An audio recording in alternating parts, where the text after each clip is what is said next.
Zhu Jiliang.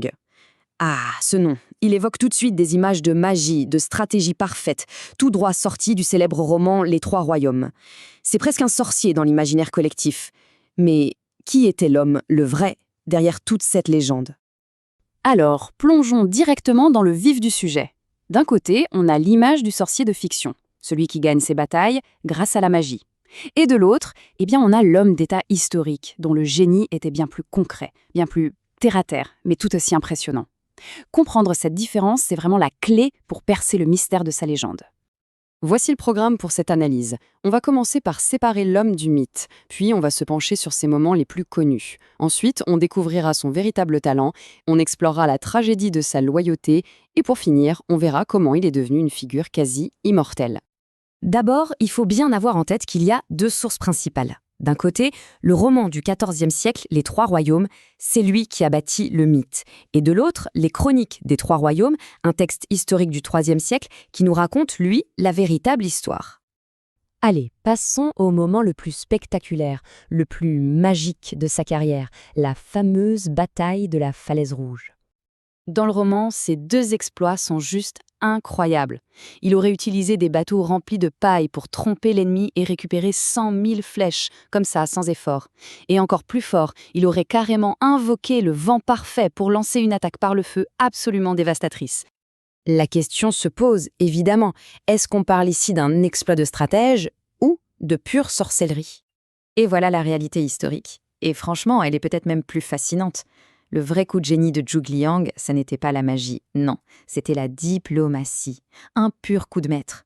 Il a réussi à convaincre l'État de Wu de former une alliance, ce qui a littéralement sauvé son camp de l'anéantissement.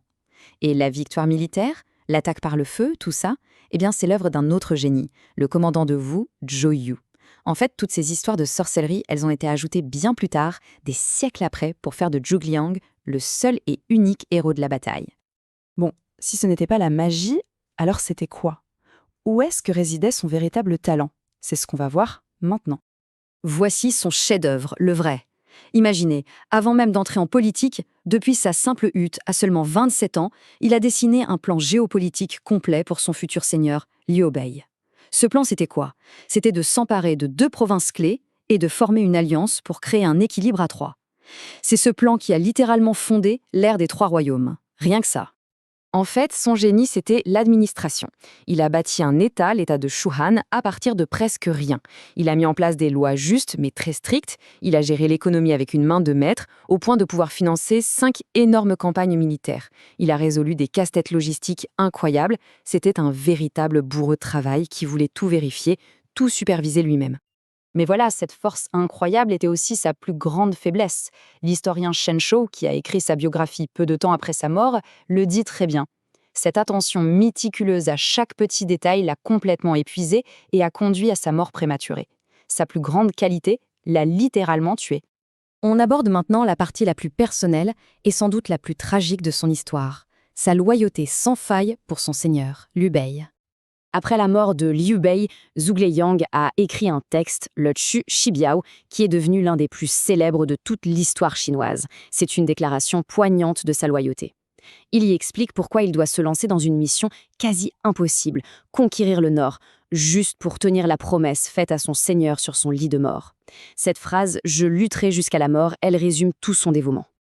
Et c'est là qu'on touche à sa dimension humaine, à sa faillibilité. Parce que même les génies font des erreurs. Pendant sa campagne la plus prometteuse, il a fait un mauvais pari. Il a mis son protégé, Ma Su, à un poste clé alors que tout le monde le lui déconseillait.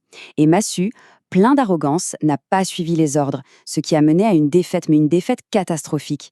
La suite est terrible. Zhuge Liang a dû appliquer la loi militaire et ordonner l'exécution de cet homme qu'il considérait presque comme son fils. On dit que cette décision l'a hanté jusqu'à la fin de ses jours. Alors comment est-ce qu'un administrateur brillant, mais finalement très humain et faillible, est devenu ce sorcier de légende? Eh bien, tout commence avec sa mort. Pendant sa toute dernière campagne, son grand rival, Sima Yi, a adopté une stratégie aussi simple qu'efficace. Il a refusé le combat. Il a attendu, patiemment, sachant que l'armée de Shu, très loin de ses bases, finirait par manquer de provisions. Et c'est ce qui s'est passé. Épuisé par des décennies de travail acharné, Zhuge Liang est tombé malade et il est mort sur le front à seulement 53 ans. Mais même dans la mort, sa discipline était telle que son armée a réussi à se retirer dans un ordre parfait. C'est d'ailleurs de là que vient ce proverbe ultra célèbre. La légende raconte que lorsque l'armée de Sima Yi a voulu poursuivre les troupes de Shu, celles-ci ont fait demi-tour, en plaçant une statue en bois de Zhu Zheliang à leur tête. En voyant ça, Sima Yi a cru à un piège. Il a paniqué et toute son armée s'est enfuie. Son génie était tellement respecté que même sa simple effigie suffisait à terrifier ses ennemis. Et tout ça nous amène à la question finale. Le magicien de la fiction, celui qui accomplit des miracles sans effort, c'est fascinant, c'est sûr. Mais l'homme historique, ce bourreau de travail loyal, ce génie de l'administration qui a tout donné pour une promesse impossible et qui était si brillant que sa légende a fini par dépasser sa propre vie, est-ce que cet homme-là n'est pas, au fond, encore plus extraordinaire ?